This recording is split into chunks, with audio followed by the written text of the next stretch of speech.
MUDA ಅಕ್ರಮದಲ್ಲಿ CM ವಿರುದ್ಧ FIR ದಾಖಲಾಗ್ತಾ ಇದ್ದ ಹಾಗೆ ಮೈತ್ರಿ ನಾಯಕರೆಲ್ಲರೂ ಸಿದ್ದರಾಮಯ್ಯ ಅವರ ರಾಜೀನಾಮೆಗೆ ಪಟ್ಟು ಹಿಡಿದಿದ್ದಾರೆ. ಆದರೆ ಇದಕ್ಕೆ ತಿರುಗೇಟು ನೀಡಿದಂತಹ ಜೆಡಿಎಸ್ನ ಶಾಸಕ ಸಿದ್ದರಾಮಯ್ಯ ಪರ ದನಿ ಎತ್ತುವ ಮೂಲಕ ಸ್ವಪಕ್ಷದ ನಾಯಕನ ವಿರುದ್ಧವೇ ಗುಟ್ಟನ್ನ ಹಾಕಿದ್ರು. ಇದರಿಂದ ಎಚ್ಚೆತ್ತಿರುವಂತಹ ದೇವೇಗೌಡರು ಜಿಟಿಡಿ ಮತ್ತು ಎಚ್ಡಿಕೆ ನಡುವಿನ ವಿರಸಕ್ಕೆ ಮದ್ದರೆಯುವಂತಹ ಕೆಲಸವನ್ನ ಮಾಡಿದ್ದಾರೆ.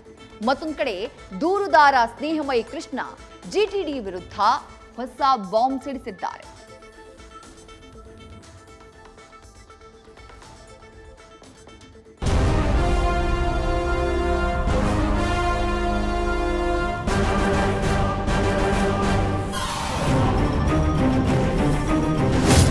ಮೋಡ ಭೂಚಕ್ರದಲ್ಲಿ ಸಿಲುಕಿರುವ ಸಿದ್ದರಾಮಯ್ಯ ಪರ ಜಿಟಿಡಿ ಉರುಳಿಸಿದ ಹೊಸ ದಾಳ ದಳಪತಿಗೆ ಟೆನ್ಷನ್ ಹೆಚ್ಚಿಸಿದೆ. ಎಚ್ಡಿಕೆ ಮೇಲಿನ ಮುನಿಸು ಪಕ್ಷದಲ್ಲಿ ಸೂಕ್ತ ಸ್ಥಾನಮಾನ ಸಿಗದೆ ಮನದೊಳಗೆ ಇಟ್ಕೊಂಡಿದ್ದ ನೋವನ್ನ ಸಿದ್ದರಾಮಯ್ಯಗೆ ಬೆಂಬಲ ನೀಡುವ ಮೂಲಕ ಹೊರಹಾಕಿದ್ರು. ಇದರ ಬೆನ್ನಲ್ಲೇ ಎಚ್ಚೆತ್ತ ದೇವೇಗೌಡರು ಸಮಸ್ಯೆ ಮತ್ತಷ್ಟು ಬಿಗಡಾಯಿಸುವುದಕ್ಕೂ ಮೊದಲೇ ರಂಗ ಪ್ರವೇಶ ಮಾಡಿ ಕದನ ವಿರಾಮಕ್ಕೆ ಕರೆ ಕೊಟ್ಟಿದ್ದಾರೆ.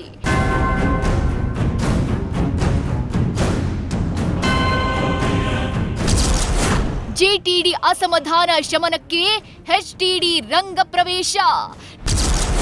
ತಪ್ಪುಗಳನ್ನ ಸರಿಪಡಿಸುವೆ, ಸೈಲೆಂಟ್ ಆಗಿರುವಂತೆ ಸಲಹೆ.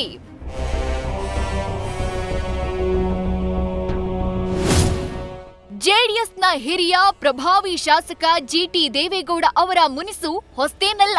ಈ ಹಿಂದೆ ಅವರು ಬಂಡಾಯ ಎದ್ದು ಪಕ್ಷಾಂತರದ ಮುನ್ಸೂಚನೆ ಕೊಟ್ಟಿದ್ರು. ಮೈಸೂರು ರಾಜಕಾರಣದಲ್ಲಿ ಪ್ರಭಾವ ಹಾಗೂ ಹಿಡಿತ ಹೊಂದಿದ್ದ ಜಿಟಿ ದೇವೇಗೌಡರಿಗೆ ಪಕ್ಷದಲ್ಲಿ ಸೂಕ್ತ ಸ್ಥಾನಮಾನ ಸಿಕ್ಕಿಲ್ಲ ಎಂಬ ಅಸಮಾಧಾನ ಮೊದಲಿಂದಾನೂ ಇತ್ತು. ಇಷ್ಟು ದಿನ ಸೈಲೆಂಟ್ ಆಗಿದ್ದ ಜಿಟಿಡಿ ಮೂಡಾ ನೆಪದಲ್ಲಿ ಮುನಿಸು ಹೊರಹಾಕಿದ್ದಾರೆ. ಜಿಟಿ ದೇವೇಗೌಡ ಮುನಿಸು ಸದ್ಯ ಜೆಡಿಎಸ್ಗೆ ನುಂಗಲಾರದ ತುತ್ತಾಗಿದೆ. ಈ ಹಿನ್ನೆಲೆಯಲ್ಲಿ ಸ್ವತಃ ದೊಡ್ಡಗೌಡರೇ ಅಖಾಡಕ್ಕಿಳಿದು ಜಿಟಿ ದೇವೇಗೌಡ ಹಾಗೂ ತಮ್ಮ ಪುತ್ರ ಎಚ್ಡಿಕೆ ನಡುವಿನ ವಿರಸಕ್ಕೆ ಮದ್ದರೆದಿದ್ದಾರೆ. ಜಿಟಿ ದೇವೇಗೌಡ ಬಹಿರಂಗವಾಗಿ ಎಚ್ಡಿಕೆ ವಿರುದ್ಧ ಬೇಸರ ವ್ಯಕ್ತಪಡಿಸಿದ್ದ ಬೆನ್ನಲ್ಲೇ ಎಚ್ಡಿಡಿ ಕರೆ ಮಾಡಿ ಸಮಾಧಾನ ಮಾಡಿದ್ದಾರೆ.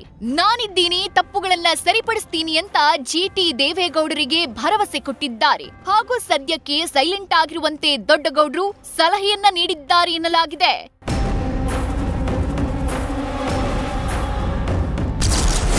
ಜಿಟಿಡಿ ಹೇಳಿಕೆಗೆ ದೂರುದಾರ ಸ್ನೇಹಮಯಿ ಕೃಷ್ಣ ಗರಂ.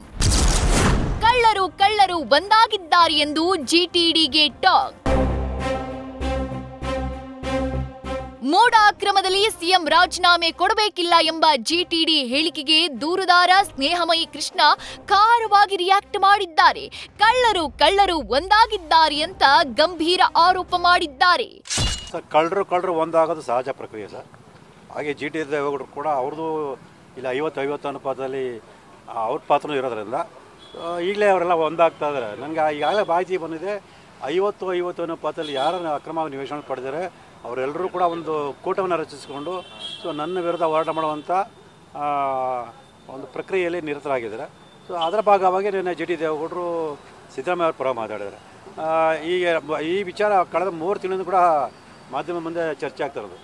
ಆಗಿಂದ ಏನೋ ಮಾತಾಡಿದ ಜಿಟಿ ದೇವೇಗೌಡರು ನಿನ್ನೆ ಇದ್ದಕ್ಕಿದ್ದಾಗೆ ಅದು ದಸರಾದಂಥ ಒಂದು ಪವಿತ್ರವಾದ ಕಾರ್ಯಕ್ರಮದಲ್ಲಿ ಈ ವಿಚಾರನ ಮಾತಾಡ್ತಾರೆ ಅಂದರೆ ರಾಜ್ಯ ಅರ್ಥ ಮಾಡ್ಕೋಬೇಕು.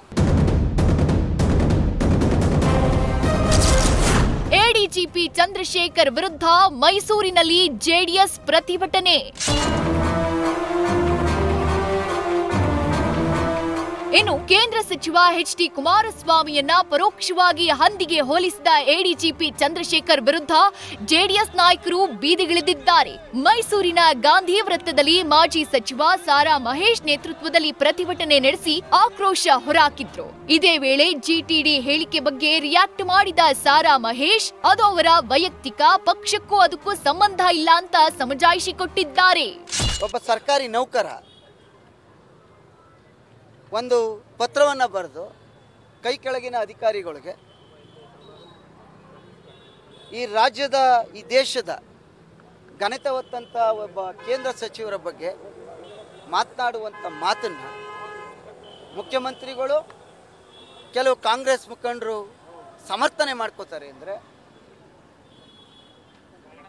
ನಮ್ಮ ನಾಯಕರನ್ನ ಬೈಲಿಕ್ಕೋಸ್ಕರನೇ, ಅವ್ರನ್ನ ತೇಜಾವಧೆ ಮಾಡೋಕ್ಕೋಸ್ಕರನೇ ನೀವು ಕೆಲವ್ರನ್ನ ನೇಮಕ ಮಾಡ್ಕೊಂಡಿದ್ದೀರಾ. ಅವ್ರು ಒಳ್ಳೇದಾಗಲಿ ಅಂತಲೇ ತಾನೇ ಹೇಳಬೇಕು, ಕೆಟ್ಟದ್ದಾಗಿ ಅಂತ ಹೇಳೋಕ್ಕಾಗಲ್ವಲ್ಲ. ಅದರಿಂದ ಅವರ ವೈಯಕ್ತಿಕ ಅಭಿಪ್ರಾಯವನ್ನು ಹೇಳಿದ್ದಾರೆ. ಅಲ್ಲ, ಅವರ ವೈಯಕ್ತಿಕ ಅಭಿಪ್ರಾಯವನ್ನು ಹೇಳಿದ್ದಾರೆ. ಪಕ್ಷದ ನಿಲುವೇ ಬೇರೆ.